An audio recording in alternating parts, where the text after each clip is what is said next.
సువర్తమానము వినుమా ప్రియనేస్తమా, విని నీవు ప్రభుని విశ్వసించుమా. వినుమా ప్రియనేస్తమా, విని నీవు ప్రభుని విశ్వసించుమా. Praise the lord. దేవునికి స్తోత్రం.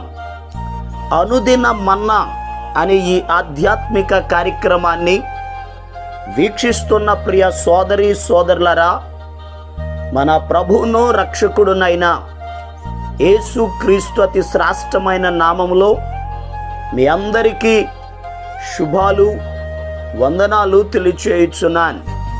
ఈ శ్రేష్టమైన సమయంలో దేవుని పరిశుద్ధ గ్రంథంలో నుండి యెషయా గ్రంథం 30వ అధ్యాయం 18వ వచనం, మిమ్మును కరుణింపవలెనని ఆయన నిలువబడి ఉన్నాడు.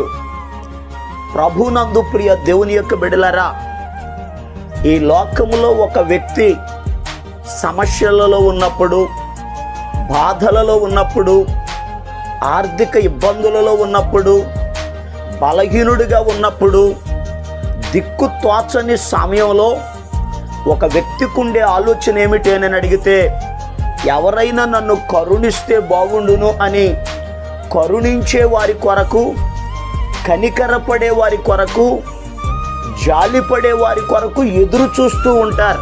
అయితే ఈ లోకంలో అటువంటి క్లిష్ట పరిస్థితులలో ఉన్నటువంటి వ్యక్తుల మీద కనికరపడే వారి లోకంలో ఎవరూ లేరు. పరిశుద్ధ గ్రంథంలో యేసు ప్రభు వారు ఒక ఉపమానాన్ని చెప్పారు. ఒక మనుషుడు యెరూషలేము నుండి యెరికో పట్టణానికి దిగి వెళ్ళిపోతా ఉన్నారు. ఆ వ్యక్తి దొంగల చేతికి చిక్కాడు. వారు అతనిని కొట్టి అతని దగ్గర ఉన్నవన్నీ దోచుకొని కొరప్రాణంతో విడిచిపెట్టి వెళ్ళారు. ఆ రోడ్డు ప్రక్కనే పడి ఉన్నటువంటి వ్యక్తి మూలుగుతూ కరుణించే వారి కొరకు, సహాయం చేసే వారి కొరకు ఎదురు చూస్తూ ఉన్నాడు. ఈలోపు ఆ మార్గం గుండా ఒక యాజకుడు వచ్చాడు. అతన్ని చూచాడు కానీ అతని ఎడల కనికరపడలేదు, ప్రక్క నుండి వెళ్ళిపోయాడు. లేవీయుడు వచ్చాడు. అతడు కూడా అలాగే ప్రక్క నుండి వెళ్ళిపోయాడు. కానీ మంచి సమరయుడు వచ్చాడు. అతనిని చూచి అతని మీద జాలిపడి, అతని మీద కనికరపడి తన వాహనం మీద నుండి దిగాడు. అతని దగ్గరికి వెళ్ళాడు. అతని గాయములను కట్టాడు. తన వాహనం మీద ఎక్కించుకొని అతనిని తీసుకుని వెళ్ళాడు. ప్రియ దేవుని బిడ్డలారా, జాగ్రత్తగా గమనించండి. నిజమే, మన జీవితంలో పడిపోయి ఉన్నప్పుడు, కృంగిన పరిస్థితులలో ఉన్నప్పుడు ఏ ఒక్కరూ మనకు సహాయం చేయరు. దేవుడే మనకు సహాయం చేసేవాడు.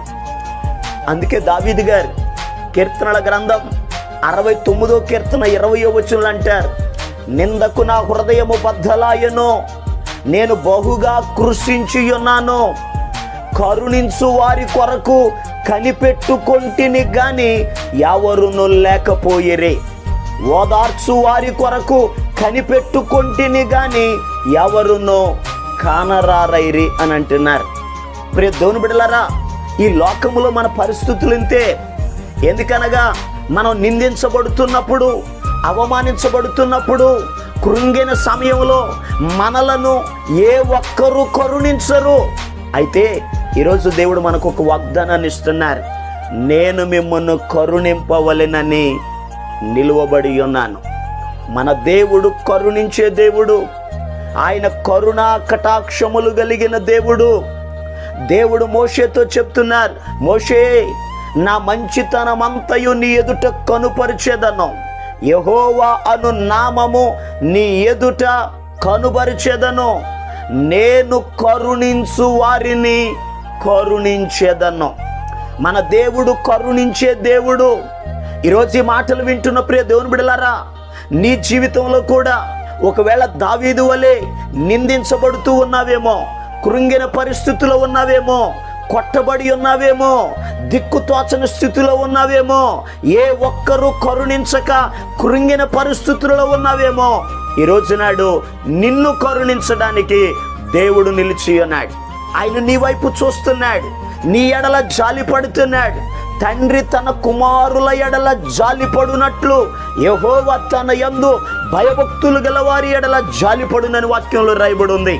ఆయన నీ ఎడల జాలిపడి కనికరపడేటటువంటి దేవుడు. అయితే ఈ శ్రేష్టమైన సమయంలో దేవుడు మనలను కరుణించాలి అని అంటే ఈరోజు మనం ఏం చేయాలో ఒక 2 విషయాలు పరిశుద్ధ గ్రంథంలో నుండి జాగ్రత్తగా మనం దేవుని మాటలను ధ్యానం చేసుకుందాం. చూడండి, ద్వితీయోపదేశ కాండం 5వ అధ్యాయం 10వ వచనములో ఈ రీతిగా రాయబడి ఉంది, నన్ను ప్రేమించి నా ఆజ్ఞలు గైకొను వారి విషయములో 1000 తరముల వరకు కరుణించువాడనయ్యున్నాను.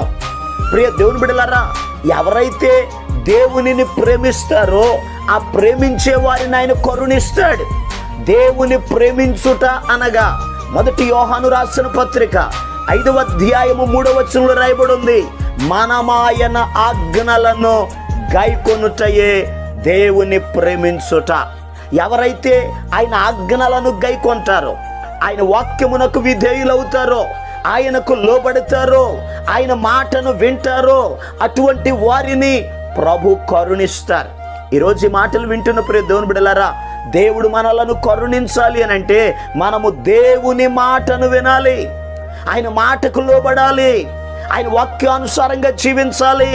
ఎవరు ఈ యొక్క వాక్యమును ధ్యానిస్తారో, చదువుతారో, అనుసరిస్తారో, పాటిస్తారో వారిని ప్రభువు కరుణిస్తారు. కనుక ఈరోజు ప్రియ దేవుని బిడ్డలారా, దేవుని వాక్యాన్ని చదవండి, ధ్యానించండి, అనుసరించండి, దేవుడు మిమ్మలను కరుణిస్తారు.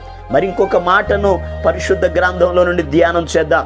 యెషయా గ్రంథం 30వ అధ్యాయం 19వ వచనంలో ఈ రీతిగా రాయబడి ఉంది, ఆయన నీ మొర విని నిశ్చయముగా నిన్ను కరుణించును.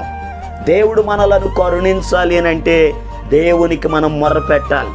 ఎవరైతే మొర పెడతారో, మొర పెట్టేటటువంటి వారిని ఆయన కరుణించే దేవుడు. పరిశుద్ధ గ్రంథంలో యేసయ్య ఒక మార్గం గుండా వెళ్ళిపోతున్నాడు.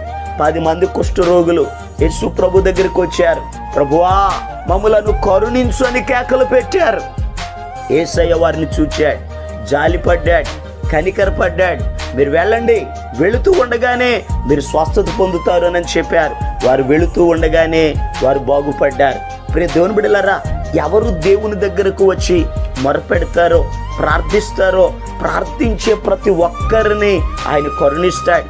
యేసయ్య యెరికో అనే పట్టణంలోనికి వెళుతున్న సమయంలో బర్తిమయి అనేటటువంటి గ్రుడ్డి భిక్షగాడు కేకలు వేస్తూ దేవునికి మొర్రపెట్టాడు, దావీదు కుమారుడా నన్ను కరుణించు అని కేకలు వేయడం మొదలుపెట్టాడు. ప్రియ దేవుని బిడ్డలారా, అతడు దేవునికి కేకలు వేస్తూ అడగగా యేసయ్య నిలబడిపోయారు. అతన్ని రమ్మని పిలిచారు. అతడు దగ్గరకు వచ్చిన తరువాత అతడికి ఏం కావాలో అడిగి అతని మీద కనికరపడి కనుదృష్టిని ప్రభు కలుగజేశారు.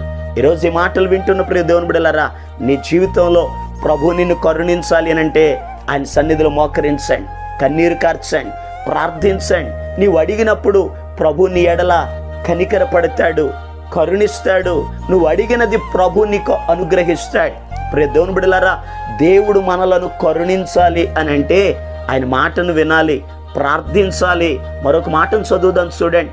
123వ కీర్తన 2వ వచనంలో రాయబడి ఉంది, దాసుల కన్నులు తమ యజమానుని చేతి తట్టును, దాసి కన్నులు తమ యజమానురాలి చేతి తట్టును చూచున్నట్లు మన దేవుడైన యెహోవా మనలను కరుణించు వరకు మన కన్నులు ఆయన తట్టు చూచుచున్నవి. ప్రియ దేవుని బిడ్డలారా, ఎవరైతే దేవుని వైపు చూస్తారో, ఎవరైతే దేవుని మీద ఆధారపడతారో, ఆయనను ఆశ్రయిస్తారో అటువంటి వారిని ఆయన కరుణిస్తాడు. ఈ శ్రేష్టమైన సమయంలో మాటలు వింటున్న ప్రియ దేవుని బిడ్డలారా, దేవుని మాటను వినండి, ప్రార్థన చేయండి, దేవుని మీద ఆధారపడండి. దేవుడు మిమ్మల్ని కరుణించి మీకున్న సమస్యలలో నుండి, ఇబ్బందులలో నుండి, బలహీనతల్లో నుండి ప్రతి కన్నీటి బిందువును ప్రభు తుడిచి మీ జీవితంలో సంపూర్ణమైన సంతోషాన్ని కలుగజేస్తారు. అలా కలుగ చేయనట్లుగా మీ కొరకు నేను ప్రార్థన చేస్తాను. తల వంచండి, కళ్ళు మూసుకోనండి, ప్రార్థనలు ఏకీభవించండి. మహాపరిశుద్ధుడును ప్రేమ కలిగిన మా పరమ తండ్రి నీకు వందనాలయ్యా. అయ్యా, నీ బిడ్డలను మీరు దీవించండి, ఆశీర్వదించండి, ఆరోగ్యవంతులుగా మీరు తీర్చిదిద్దండి. ప్రతి సమస్య యేసు నామములో విడిచిపోవునుగాక ఆజ్ఞాపిస్తున్నాను. ఘనమైన నీ కార్యాలు జరిగించండి. నీ బిడ్డలకు మీరు తోడై ఉండండి. అయ్యా, ఈ దినమంతయు ప్రయాణాలలో, పనులలో నీ సహాయమును మీరు దయచేయండి నాయన. నీ బిడ్డల ప్రతి అవసరతలను మీరే తీర్చండి. ప్రత్యేకమైనటువంటి రీతిలో సమస్త మహిమ, ఘనత, ప్రభావాలు మీరు పొందుకొనమని యేసు క్రీస్తు అతి పరిశుద్ధమైన నామం పేరట ప్రార్థన చేసి అడిగి పొందుకొని ఉన్నాము తండ్రి, ఆమేన్. మన ప్రభు అయిన యేసు క్రీస్తు కృప మీకు తోడుగా ఉండి నడిపించును గాక, ఆమేన్. ఈరోజు పుట్టినరోజు మరియు పెళ్లి రోజు జరుపుకుంటున్న వారికి సీసలి మన్నా చర్చి తరపున మా కుటుంబ పక్షముగా మీకు శుభాలు తెలియపరుస్తున్నాం. May God bless you.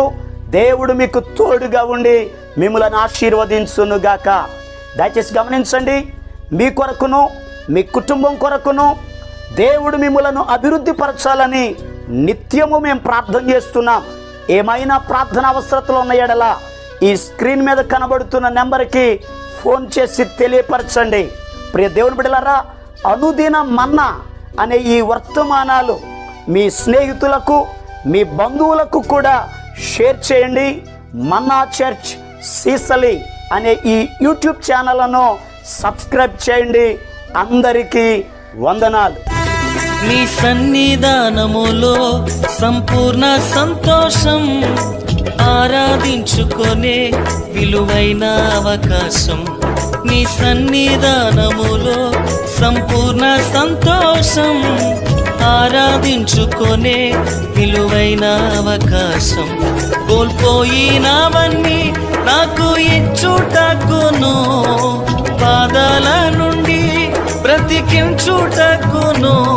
కోల్పోయినవన్నీ నాకు ఇచ్చుటకును, బాధల నుండి బ్రతికించుటకును.